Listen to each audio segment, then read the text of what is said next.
लोग इतनी बुरी तरह से जल गए हैं कि उनकी पहचान तक नहीं हो पा रही है। सरकार ने पहचान के लिए मृतकों के डीएनए टेस्ट करवाने का फैसला लिया है। इस हादसे में कई ऐसी कहानियां सामने आ रही हैं जो वास्तव में भावुक कर देने वाली हैं। अनीता नाम की एक महिला जो पेशे से पुलिस कांस्टेबल थी, वे चैनपुरा इलाके में आरएसी की बी कंपनी में 4th बटालियन में तैनात थी। वे अपने घर की इकलौती कमाने वाली महिला थी। उनकी इस हादसे में मौत हो गई है। अनीता हादसे वाले दिन अपने 2 छोटे छोटे बच्चों के लिए खाना बनाकर जयपुर जिले के दुदू से चैनपुरा एक स्लीपर बस में निकली थी, लेकिन वे वहां कभी पहुंच ही नहीं पाई। जैसे ही हादसा हुआ वैसे ही प्रशासन ने सभी मृतकों और घायलों को एसएमएस अस्पताल पहुंचाया। इस दौरान अस्पताल के कर्मचारी युद्ध स्तर पर काम में लग गए। अनीता चलिए देखते हैं और आगे इसके बारे में कुछ जानकारी आप लोगों को देंगे। अभी आप थोड़ा इस वीडियो को पूरा तक जरूर देखिएगा। मीणा इस कदर जल चुकी थी कि उनके पति उन्हें पहचान तक नहीं पाए। अनीता के पति कन्हैयालाल मीणा एसएमएस अस्पताल पहुंचे और अस्पताल कर्मियों से अनीता को देखने की इच्छा जताई।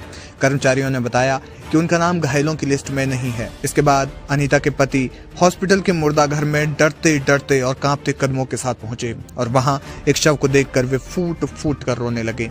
अनीता मीणा बुरी तरह से जल गई थी और शरीर के ज्यादा झुलसने के कारण उनकी मौत हो गई थी। बताया जा रहा है कि उनका शव सिर से लेकर पैर तक जल गया था, लेकिन जब कन्हैया की नजरें मृतका के पैरों पर पड़ी तो उन्होंने अनीता की पहनी हुई बिछिया को पहचाना।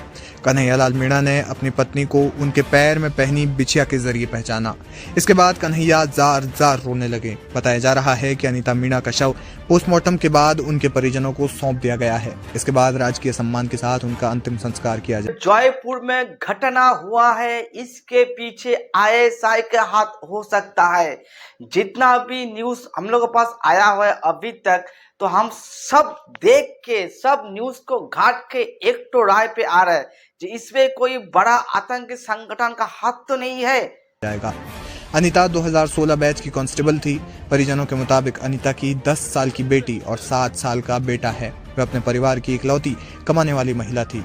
20 दिसंबर की वो शाम जब जयपुर अजमेर हाईवे पर रोज की तरह आवाजाही थी, सड़कों पर गाड़ियां सर पर दौड़ रही थी, लेकिन इसी बीच एक ऐसा हादसा हो गया जो किसी ने सोचा भी नहीं था। एलपीजी गैस से भरे हुए एक टैंकर और एक ट्रक के बीच ऐसी टक्कर हुई कि पलक झपकते ही आसपास के 40 वाहन धमाके की जद में आ गए और कुछ ही पलों में खाक हो गए। धमाका इतना भयंकर था कि 200 फीट ऊंची आग की लपटें उठने लगी थी। आग ने पल भर में ही अपने आसपास के वाहनों को अपने जद में ले लिया और लोगों को बचने का मौका तक नहीं मिला।